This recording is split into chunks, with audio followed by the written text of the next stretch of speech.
is June 22nd, and I'm T. Waldron. I'm here with my cat Pumpkin, and we're here to bring you a little gratitude with attitude. So if you have a drink, cheers. Here's to you. My healthy lemon and vitamin drink. I just had a battle with my sound system, and I lost. So I hope you can hear me okay. Let me know if you can't, please, and I'll speak up, or I'll turn off the AC, but it's really hot in here, so I'd really rather not do that. But I hope you're having a good day wherever you are. And I think Pumpkin's having a good day. Let's start with a little bit of deep breathing, because I need to relax. And it's a great way to regulate your nervous system, to get present, to just take a few minutes for you. So we're going to inhale through our nose and exhale through our mouth. I'm just checking to see if my shirt's on inside out, because it looks like it is, but I guess that's just style. I'm going to get present. I'm just going to go within. So just let all the distractions go, and you're going to inhale through your mouth and hold it there, and exhale through your mouth. I said that wrong. It's okay. We're going to let it all go. Inhale through your nose and exhale through your mouth. Fantastic. I hope you can feel Pumpkin's calming vibes. She's sending you good vibes. Inhale. She's definitely sending me good vibes.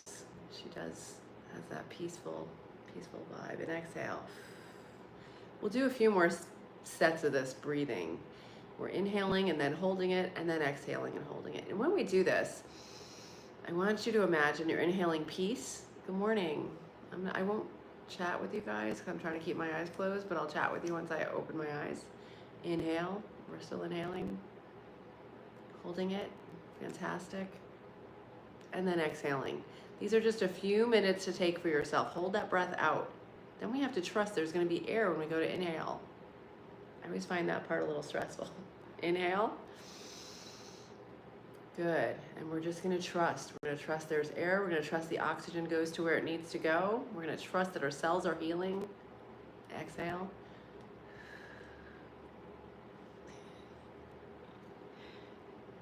Hold it out. And let's do one more set. Inhale. Good morning.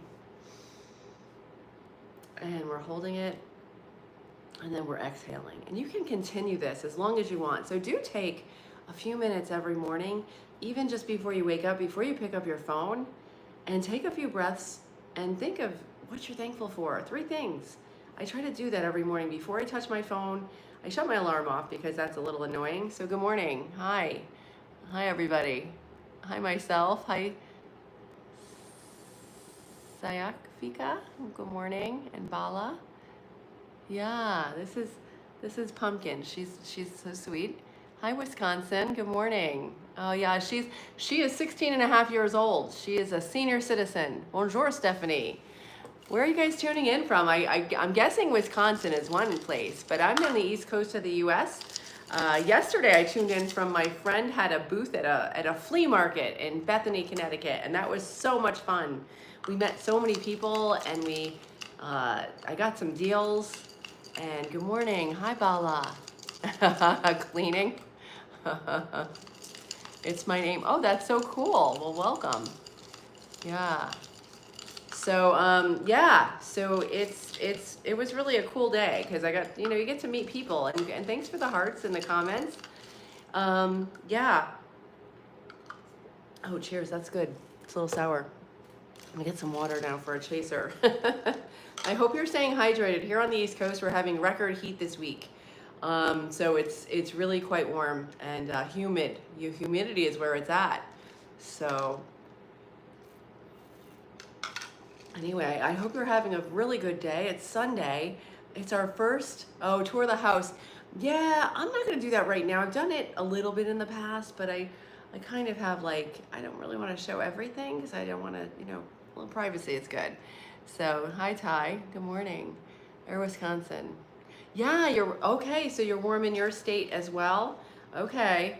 Yeah, I think it's just this oppressive heat, over the whole country. It feels like. So yeah, but good morning to everybody if you're just tuning in. Um, so yeah, it was, as I was saying yesterday, we were at this flea market and it was so neat to meet all different types of people.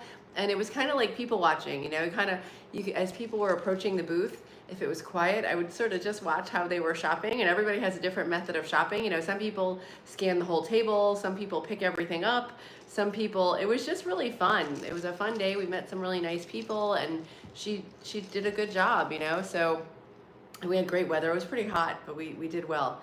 And thanks for the hearts and the comments.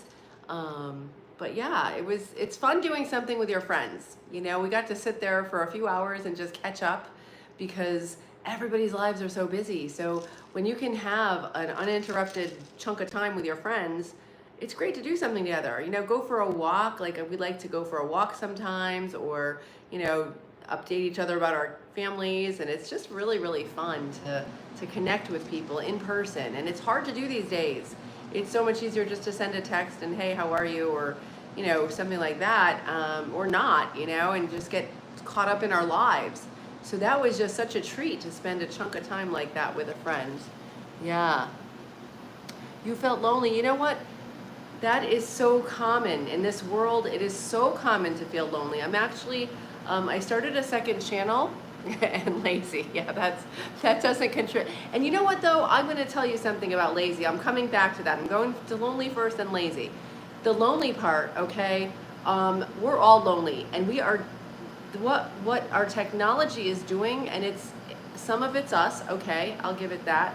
But some of it is our technology is training us not to reach out to our friends, to get those dopamine hits on our phone, to not read our books, to not get enough sleep. Like all that technology, and I'm here on YouTube here, hoping that you watch me, but I'm part of it as well, but I'm hoping you get value, more value than not out of my stuff. But the technology is designed to keep us on it and to disconnect from each other.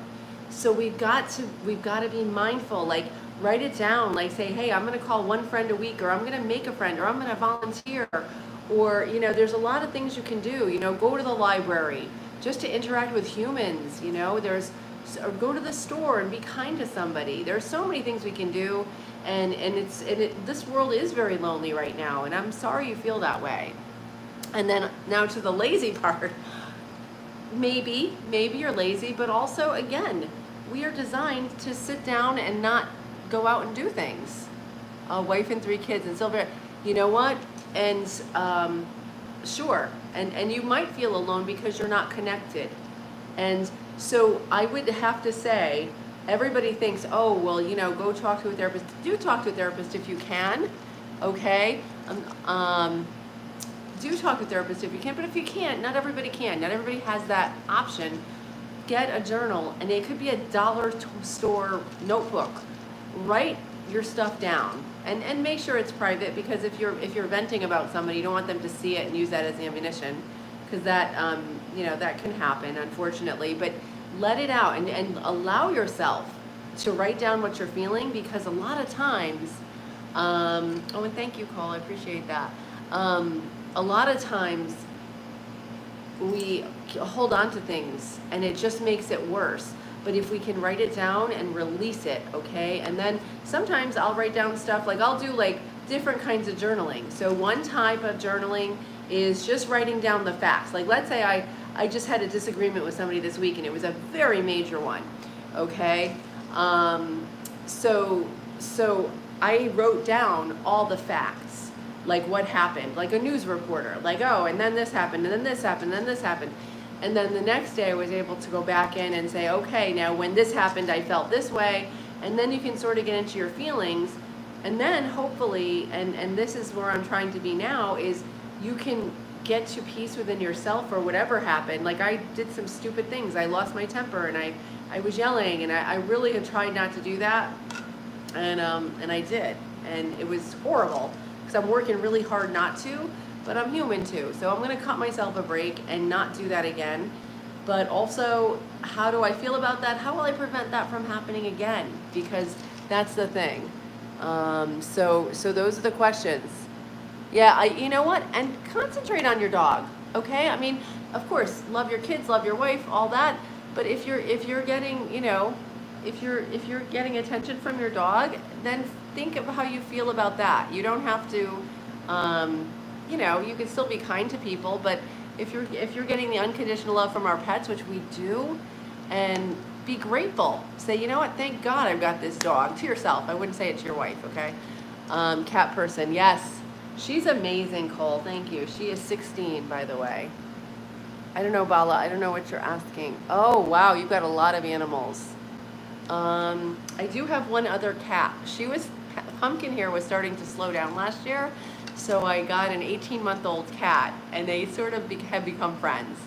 But she's in the other room right now because she didn't want to be in the air conditioning, so she's sitting over there. But I'll bring her out another. Some of the other videos might have her in there. Wow, Bala, you got a parrot, a dog, a rabbit, a hen, and a duck. Whoa, and a fish. Holy moly. Oh my gosh, that is a lot. You know what? I didn't think of that. That's a lot of maintenance. You have a lot to feed, a lot to clean up, a lot to sanitize. I bet you are constantly doing that. But you know what? I bet you also get a lot of joy. So congrats. Yeah, Jesus does save. I agree with you. So do, you know, many other. We can find. Hopefully, our soul is good, and hopefully, we can turn within ourselves and find the goodness within ourselves. Find that higher power. Hi, Nicholas. Good morning. Yeah, Saint Strain. There you go. And Bala. So, anyway, I'm going to read you guys a little bit from the book, The Game of Life and How to Play It by Florence Scovel Shinn, because she is amazing. She was a metaphysician, and she wrote this book 100 years ago. Okay, and this chapter is called, let's see what it's called, Casting the Burden. Okay, it's about impressing our subconscious. So when we are going through something, when we're going through loneliness, when we're going through sadness, we can cast our burden and give it away. Okay, give it to the higher power. And I know this is sounding very religious, but it's also, I love to tie in science and the spirituality, because there's a very strong correlation, which modern science doesn't like to admit, but it's there. We rescue cats. Oh my gosh. Australian Shepherds are, I think, the #1 smartest dog. My friend, does she have 2? Yeah, she has 2, and they're beautiful. Yeah, that's so cute. And a mini one, that must be adorable. And cats, oh my goodness. Oh, hi, Art. Good morning. Okay, so we're going to read Casting the Burden. Okay, that's from this chapter. I'm going to read you the first sentence because it sort of sets the tone, and then we'll catch up to where we were. When we know our own powers and the workings of our mind, our great desire is to find an easy and quick way to impress our subconscious with good. For simply an intellectual knowledge of truth will not bring results. So we need to impress our subconscious. Okay? And in her case, she found the easiest way is to cast the burden. Okay? So, okay, she gives an example. One of her students had been given a new piano. Wow, that's a cool thing. So she has students that come to her for advice. So one of her students had been given a new piano. There was no room in her studio for it until she moved out the old one. She was in a state of perplexity. She wanted to keep the old piano, but had no place to send it. She became desperate, and as the new piano was to be sent immediately, in fact, it was on its way with no place to put it. So, I mean, this is a big problem. You have a piano on the way and no space, okay? What do? She said it came to her student, to repeat, I cast this burden on the Christ within and I go free. So the student had a good idea. She said, I'm going to cast this burden like God, give it to God. You know, you've heard that saying. I cast this burden on the Christ within and I go free. A few moments later, her phone rang and a woman friend asked if she might rent her old piano. And it was moved out minutes before the new one arrived. That's quite a story. I hope you found inspiration in that. Yeah, so that was one. And then she does another example. I knew a woman whose burden was resentment. She said, I cast this burden of resentment on the Christ within, and I go free to be loving, harmonious, and happy. That's beautiful. That's good. If you're feeling badly about someone, she said, I cast this burden of resentment on the Christ within, and I go free to be loving, harmonious, and happy. The almighty superconscious flooded her subconscious with love, and her whole life changed. For years, resentment had held her in a state of torment and imprisoned her soul and her subconscious mind. This statement should be made over and over, and sometimes for hours at a time, silently or audibly, with quietness but determination. That's like a mantra. So did you ever, say something over and over to sort of convince yourself, like, oh, for the example with your dog, I'm so great, thank God for this dog, I'm grateful for this dog. Let's see. I have no power, but he who gives me strength gives me the power. When I sleep, he keeps my heart beating and breathing without thinking, my Father God who is in heaven. Sure. It's a higher power. Good morning. Hi, Guru, channel 2025. And Bala. Matthew. Yeah, we all have definitions of who God is. And I think it's all one God. And by trying to label it and saying, oh, this is my God's right and your God's wrong, or I'm the only one that has a true God, I don't think God would like that. Frankly, I think God's like, hey, come together, be kind to each other. It's me, I'm God. I don't think God likes labels. So I don't like labels. I don't like to be put in a box. Why would God like that? So yeah, and still people worship frames, idols, goldstones. Sure, there's I think it's easy to fall into a trap of worshiping money, or worshiping fame, or worshiping power, and we just have to hopefully find the goodness within ourselves and be kind to people. And I think God is there when we're doing that. As long as you don't believe in anything, well, I don't know about that, Cole. I'm not sure. I really didn't prep for this one. God is the spirit and the light most holy. Yeah. E36, I don't know what that is, Breezy. That sounds like, is that some sort of jet or a car? I'm sorry, I don't know these things. So good morning, Abu Abu. Welcome back. It's good to see you. I'm just about to sign off because I have to get going and make my new video. But I hope you guys are having a great day. And thank you so much. I really hope you all have a great day. Enjoy your weekend. Oh, it's a BMW. Thank you for the clarification. Okay. Well, I hope, cast that burden off, and I hope God brings you what you would like today. Have a beautiful, beautiful day. From myself to yourself. Thank you for joining me in this journey. And check out my channel. I always forget to say that. If you want to be upbeat and inspired and learn stuff about how science and our psychology works together, please check out my channel. I put over 400 videos. Take care, everybody. Have a great day. Thank you. Bye-bye.